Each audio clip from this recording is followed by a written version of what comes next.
सिया राम मैं सब जग जानी, करूँ प्रणाम जोरी जुग पानी। राधे राधे। मैं रेणु जयंत त्रिपाठी एक बार फिर से अपनी रचना लेकर आप सबके समक्ष उपस्थित हुई हूँ। सबसे पहले आप सभी को तुलसीदास जयंती की हार्दिक शुभकामनाएं।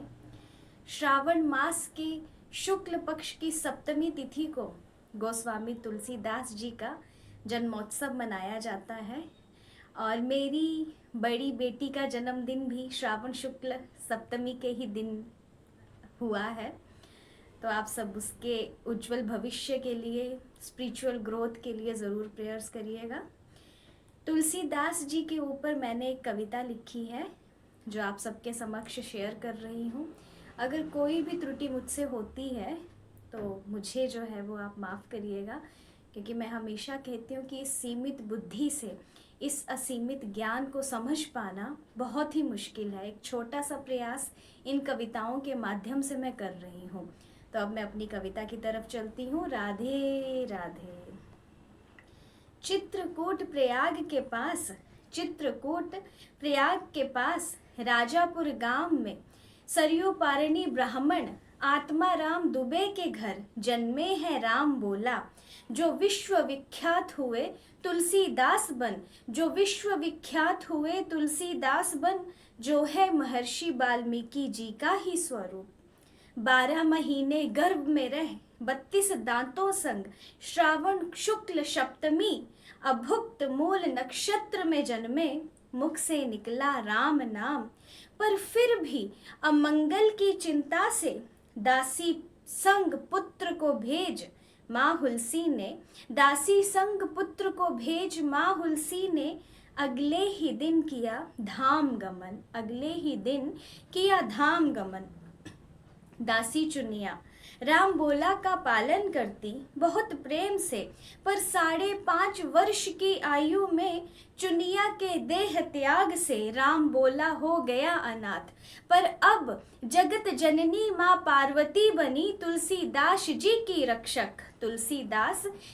रक्षक और भगवान शिव की कृपा से नरहरिदास जी के शिष्य बन तुलसीदास को मिला उनका संरक्षण। बिना सिखाए गायत्री मंत्र के उच्चारण से चकित हुए सभी।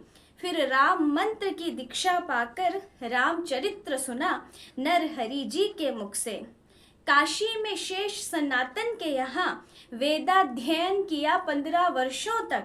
फिर वापिस आ अपने गांव भारद्वाज गोत्र की कन्या रत्नावली से कर विवाह शुरू किया अपना नया जीवन। पर पत्नी पर आसक्ति और रत्नावली के कटु शब्दों ने जगा दिया पूर्ण वैराग्य आपके मन में।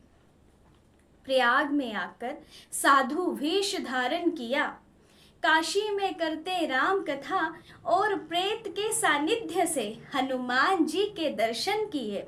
फिर करते प्रार्थना हनुमान जी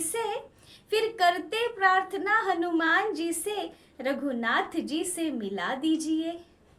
तो कहते हनुमान चित्रकूट में होंगे श्री राम के दर्शन। फिर राम घाट चित्रकूट पर लगा आसन आपका। एक दिन दोनों राजकुमार दिखे घोड़े पर आते धनुष बाण लिए। मुग्ध हुए छवि पर पहचान न सके। मौनी अमावस्या के दिन बालक रूप में आए रघुनंदन और कहते बाबा दे दो हमें भी चंदन। चूक न हो जाए फिर तो हनुमान जी कहते तोते का रूप लेकर।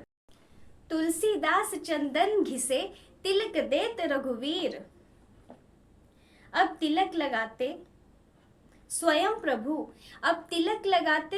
प्रभु अपने और तुलसी जी के मुख पर, क्योंकि मूर्छित हो गए तुलसी देख प्रभु को। हनुमान जी की आज्ञा से अयोध्या पहुँचे, वहां से प्रयाग फिर काशी पहुँचे। प्रहलाद घाट पर कवित्व शक्ति हुई जागृत, संस्कृत में पद्य रचना करते, पर रात्रि में सब गायब हो जाते।